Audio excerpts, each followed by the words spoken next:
Mangosteen, the queen of all fruits. Today I'm going to tell a story about the mangosteen. It's a very interesting fruit. This is the mangosteen. I'll pass this around. This is actually a mangosteen. It's been dehydrated. Don't pick the leaves off of it, please. The mangosteen comes from Southeast Asia. It's been documented in the Buddhist tradition being used in their healing traditions back before Christ walked on this earth.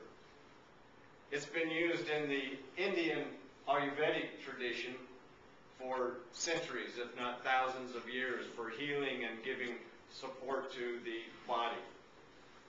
It's been used all through Southeast Asia for hundreds and hundreds of years, through Thailand and Korea and Malaysia and India and up through China and Japan.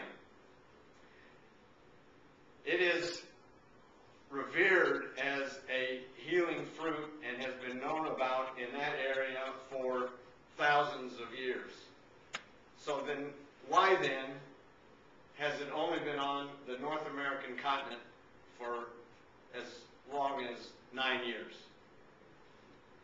The mangosteen, like I said, comes from Southeast Asia. It's a fruit of tremendous proportion healing-wise. And the story actually starts about 12 years ago when a man that I'll call Joe, because that's his name, received an assignment to work in Malaysia. He was a botanist. And in his time in Malaysia, he found that there were many fruits over there that we've never heard or seen of. And as it happens in all of our lives, things started to pop up in front of him. And one thing in particular started to be more and more evident as he spent his time there, and that was the mangosteen. And he found this fruit very interesting because it showed up in all the markets 2 times a year, because it fruits 2 times a year, and was almost immediately gone from the markets because people came from everywhere to buy one of the most expensive fruits on the market, take it home and store it and use it during the year.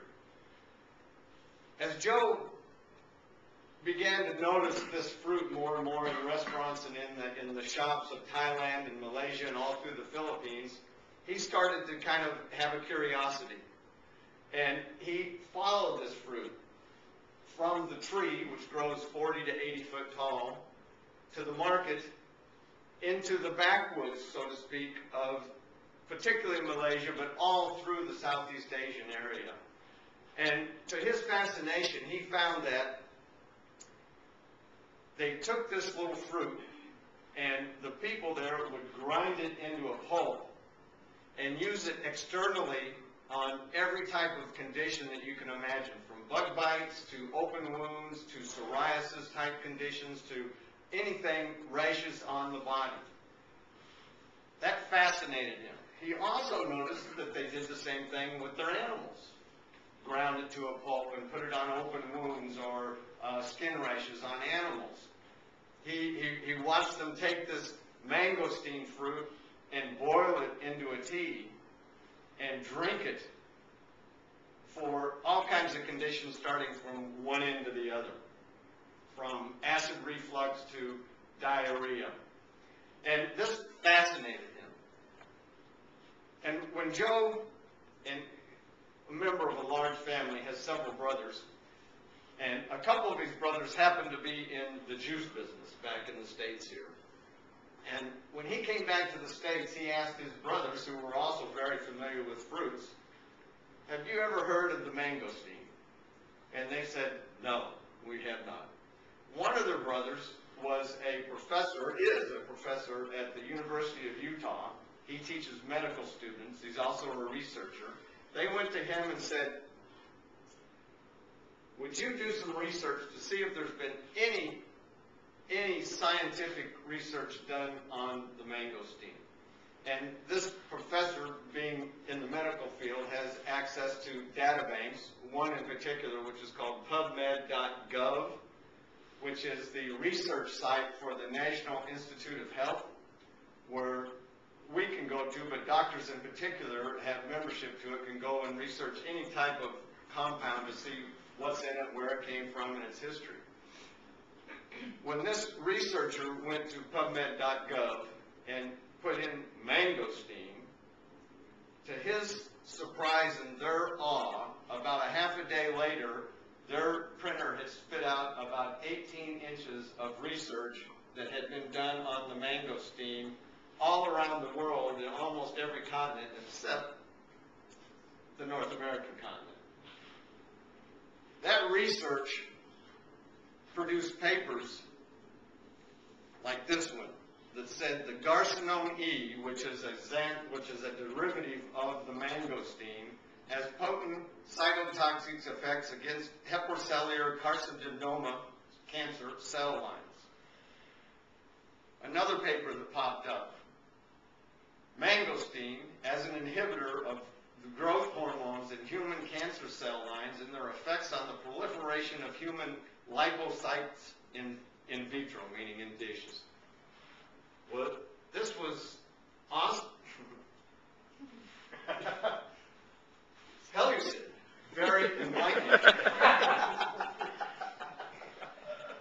to them. And as they studied these results, they noticed that this study on the mangosteen wasn't really on the mangosteen. It was on a compound that is unique pretty much to the mangosteen called xanthones. Xanthones. These xanthones have been studied extensively. That's what this 18 inches was really on. The mangosteen had been studied too as a fruit, but the xanthones were shown in vitro to have many characteristics. In one study, it showed that there's 200 xanthones that have been identified in nature. 43 of them are in this fruit. So there's no other fruit that has any more than 3 or 4 that have been found. One of the things that they found that a couple of these xanthones in vitro were more effective at killing cancer cells than the 5 of 6 chemotherapy drugs that we use here in the United States. Another big study that popped up showed that a couple of these xanthones exhibit characteristics that are called COX-2 inhibitors. When you take an aspirin or some type of anti-inflammatory, it goes to an enzyme that secretes a compound that tells your brain you're in pain, send help. Those are called COX-2 inhibitors. They're very powerful chemicals that you put in your body. They harm you really more than they help you. But to have a fruit that is an anti-inflammatory that does it naturally, that hadn't been on this continent, was huge to Joe. He came back and introduced the mangosteen to this continent 9 years ago. In my research and in my studies of health and wellness, I've studied to be a certified natural health professional. I've written an herbal paper for a correspondence school that they use for that correspondence class. In my research, I came across the mangosteen about 5 years ago.